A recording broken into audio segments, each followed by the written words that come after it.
Hello everybody, it's Andrew Byrne here, and I hope that you're doing well. As you can see, I'm sort of at home in Canada with visiting my parents, so I'm in a bit of a strange studio situation. But what I would like to do today is talk a little bit about Inegalite. We're going to be listening to two examples of performances of a work by François Couperin, his 13e concert from the Goût Réunis. It's an interesting collection, one which we could talk about another time, but of course the idea of Inegalite came up not only in the group lesson last month, but of course in the masterclass with Mathieu Lussier.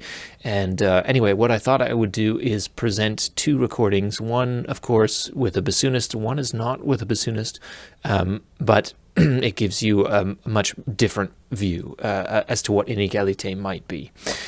So let's take a look at my screen, and then we'll go into the score and everything. So as you probably know, this the 13e concert is like a very well-known bassoon, French bassoon piece that we play for generally just two bassoons. Sometimes people add a harpsichord in the bottom part, but it's for, as it says, two equal instruments, two instruments à l'unisson. And anyway, it's only one of it's very rare. This is 1724, published 1724. I think if we go to page 1, it says.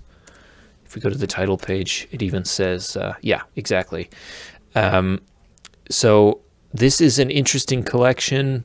It has to do a little bit, the idea of the Goût Réunis it has to do a little bit with the combination of tastes between what was the musique classique française, this idea of the French style coming from Lully in the mid to late 17th century, and then there were later influences coming around the turn of the 18th century, with Italian players who were coming to Paris around the turn of the century.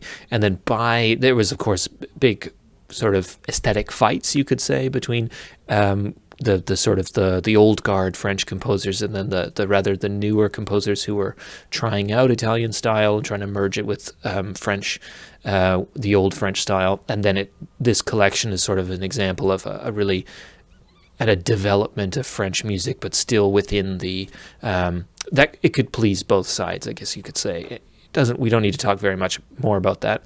But in any case, in this collection, we have one of the very few bassoon works in the real French style, in a French style. There is some music by Philidor, which could be done for two bassoons. And then the rest we have are basically arrangements that we've done today for bassoon ensemble or bassoon duo. In the French style. That's what I mean to say. When we look at the music of Boismortier, for example, or the music of Brown, that's all quote-unquote Italian style. Now, there's, of course, another question about where do we apply French performance practice ideas like Inegalite and stuff. Do we apply that to the Italian style? That I don't know, and that's sort of completely up to the individual performer.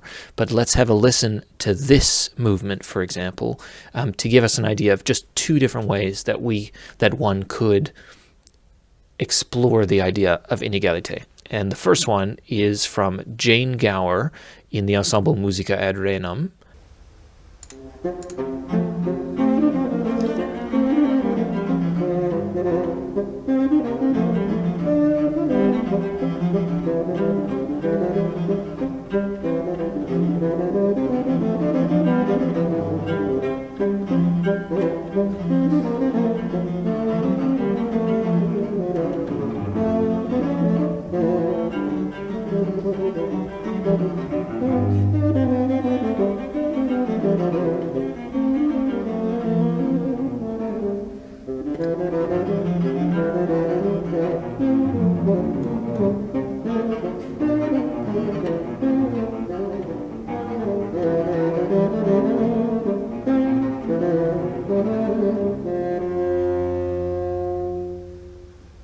It's important here to note that when we do have some examples given in the Hotteterre art, l'art de préluder, the art of preluding, he gives us time signatures and then says this is where the Inegalite would happen. What he calls Inegalite pointe.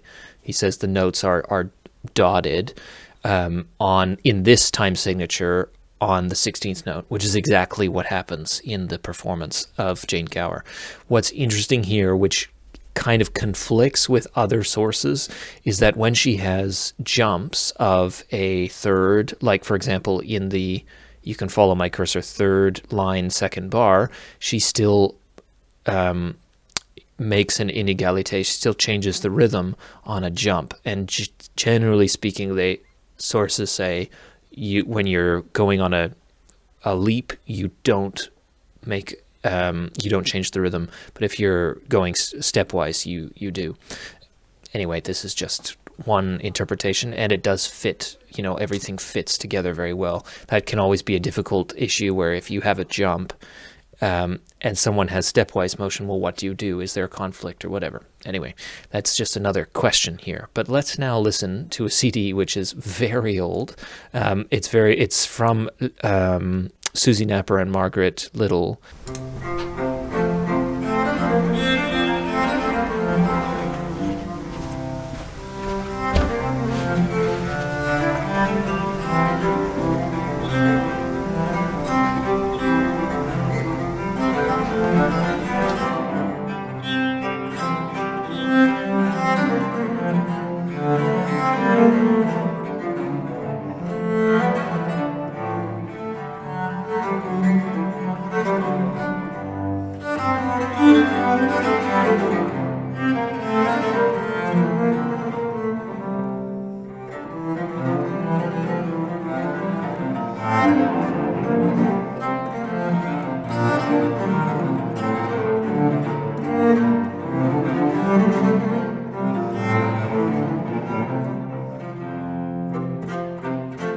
So there's a huge variety here, and of course, from right away we can say, okay, well, we're not gombists. We can't do all of the different things that they try. They try every different possible bow stroke.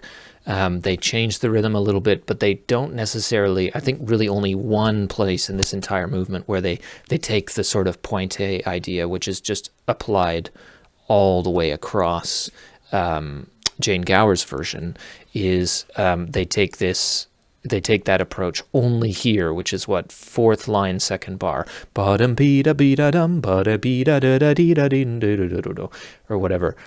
That's really where they apply what is applied everywhere. And the question then becomes, well, what is inegalite, right?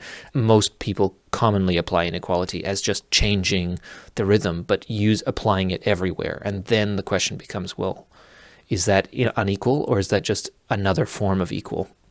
Whereas what we hear here is that everything is attempted here. So you have, for example, at the end of the second line, dum dim dum dum da dee dum dia dum. They change how they approach the stroke of the bow. Then you also can hear sometimes where the bow only just slightly rubs against the string, so it produces a higher harmonic. I'm not saying that we can copy that, but there are a huge variety of articulation changes, of phrasing changes, of playing with the micro rhythmic structure of every beat. So what you could hear in the second bar, when you have da dee da da dee da da da da da da da, what you can hear is da dee da da dee da da da dee da da da dum dum.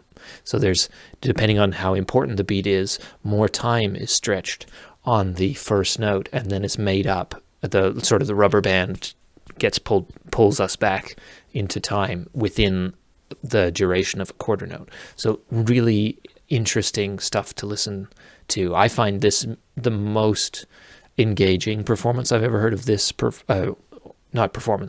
most engaging recording of this particular work, first movement. Of course, you can't do that with every piece of music. You can't do that in every movement. It really depends on the affect, but so much. The intention was to really put as much variety in here as possible, and I don't hear that in the Jane Gower performance, which is, although completely an acceptable performance at the same time, it's just two different mentalities as to how is inegalite to be performed.